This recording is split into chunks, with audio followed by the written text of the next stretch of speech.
Voltamos com o Band Eleições, o programa que traz a cobertura completa do que está acontecendo nas eleições de 2010. No segmento anterior eu interrompi o Mitre, o assunto era importante, era a questão do discurso adequado. Não, exatamente, a questão dos conteúdos de campanha e principalmente um candidato como o Serra precisava vir com conteúdos mais contundentes, o que não significa necessariamente atacar o governo Lula. Ninguém é doido de atacar quem tem 80%, 90% de popularidade. Sim, mas e as questões que são atacáveis? A questão moral, por exemplo? E aí, não estou... Depois falamos disso. Eu estou falando de conteúdos programáticos mesmo. O que eu quero dizer é o seguinte: é muito difícil você levantar os principais problemas do país e colocar na campanha eleitoral. Vou dar um exemplo. Eu tenho certeza absoluta que o próximo presidente tem que enfrentar 3 problemas.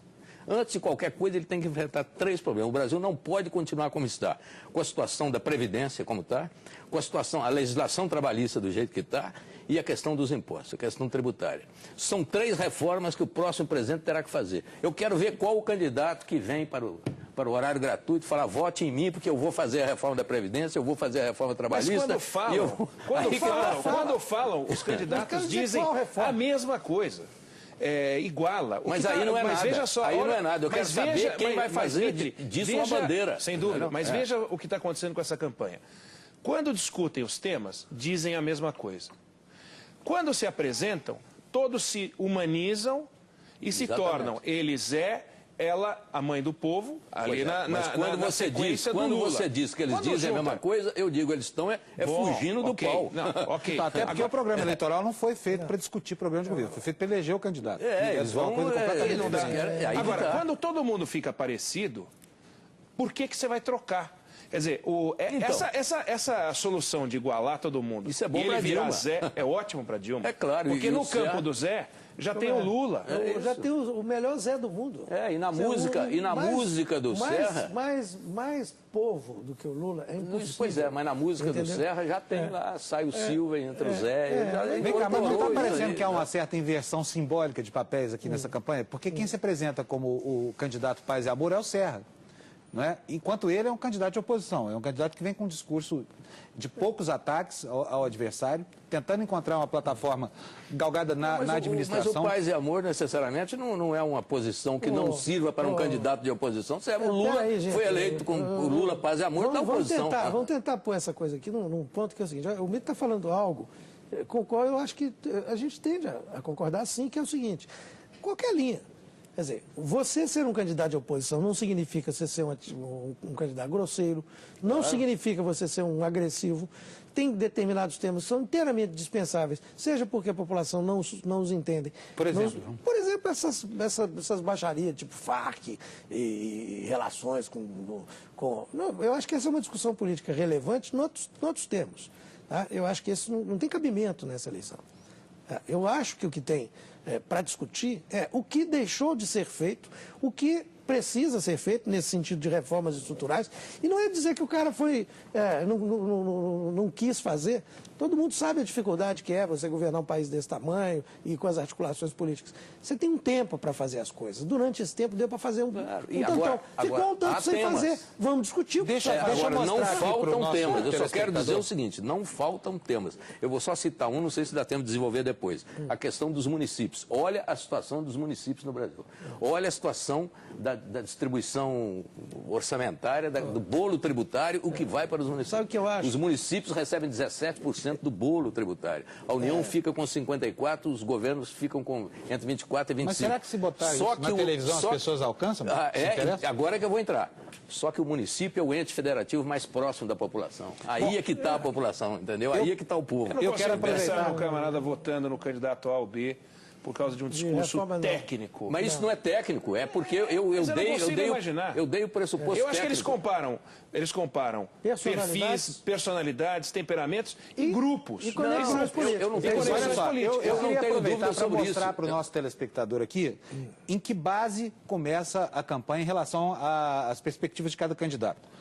A pesquisa Vox Populi Band IG, que foi divulgada ontem, mostra que a candidata do PT, Dilma Rousseff, está 16 pontos à frente de José Serra. Então nós vamos ver agora os resultados das últimas pesquisas eleitorais. Na última pesquisa Vox Populi Band IG, a candidata do PT, Dilma Rousseff, lidera com 45% das intenções de voto. José Serra, do PSDB, tem 29%. Marina Silva, do PV, aparece em terceiro, com 8%. Os outros candidatos não alcançaram 1%. Com esse resultado, se a eleição fosse hoje, Dilma Rousseff seria eleita no primeiro turno, já que teria mais votos do que a soma dos demais candidatos. Na pesquisa Ibope, Dilma Rousseff soma 43% das intenções de voto, contra 32% de José Serra. Marina Silva aparece em terceiro com 8%. Os outros candidatos não atingiram 1% das intenções de voto. Já na pesquisa realizada pelo Datafolha, Dilma Rousseff tem 41% das intenções de voto, José Serra 33% e Marina Silva 10%. Os outros candidatos não atingiram 1%. Bom, vamos falar um pouquinho então sobre a situação dos candidatos. E eu queria saber a opinião de vocês. Agora eu vou começar por você, viu, Enéas? Opa! Você acredita que o cenário que tá se formando agora pode indicar que nós não vamos ter um processo de 2 turnos? Sim, os números, a gente acabou de ver, 16% de diferença. Ela está acima da soma dos outros.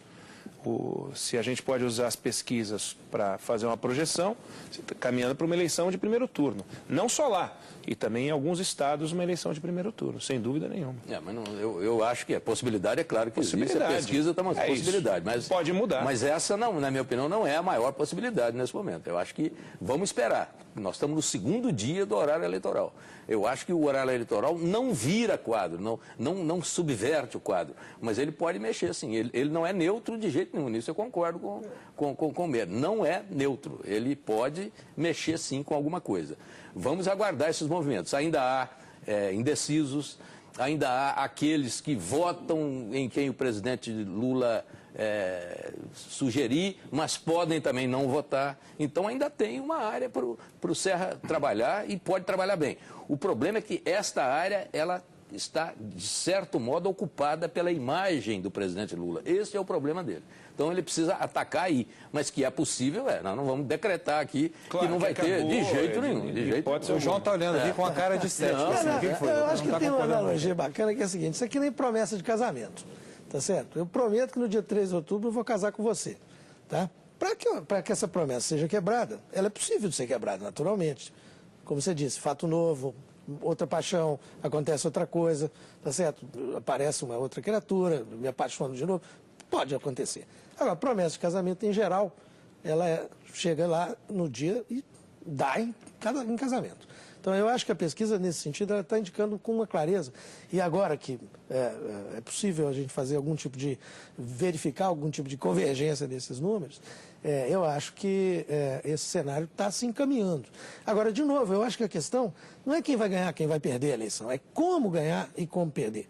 Você está dizendo, a Dilma precisa vencer o desafio de ganhar essas eleições com uma personalidade tal que não seja a sombra ou a projeção do seu antecessor. Ela começa a se deslocar, começa a se deslocar um pouco da imagem do Lula. E o Serra, ainda que perca, ele tem que compreender o seguinte: há um lugar em democracia, há um lugar para a oposição. E há um lugar para a liderança da oposição. Sim, mas e há por lugar enquanto, não, eu estou dizendo, por enquanto ele está disputando a presidência. Sim, mas ele não pode disputar a eleição na condição de tudo ou nada, no sentido de que se perder ele vira nada. Não, isso não. Agora eu só quero lembrar o seguinte: naquela campanha Alckmin-Lula, 15 dias antes da eleição no primeiro turno, todo mundo achava que o Lula já estava eleito. No entanto, o Alckmin conseguiu ir para o segundo turno. Depois houve o debate aqui na Band, que na minha opinião foi um debate em que o Alckmin se comportou equivocadamente, com muita agressividade, que aliás é um negócio fora do estilo dele, e aí a coisa virou. Mas muita gente, nós fizemos um programa parecido com esse aqui, 15 dias antes da eleição, e muita gente achava que não haveria segundo turno, e houve. Por isso que eu estou dizendo, está muito cedo para qualquer aposta. Vou interromper vocês mais uma vez, vamos fazer mais uma paradinha, voltamos daqui a um minutinho. Espera aí, tá?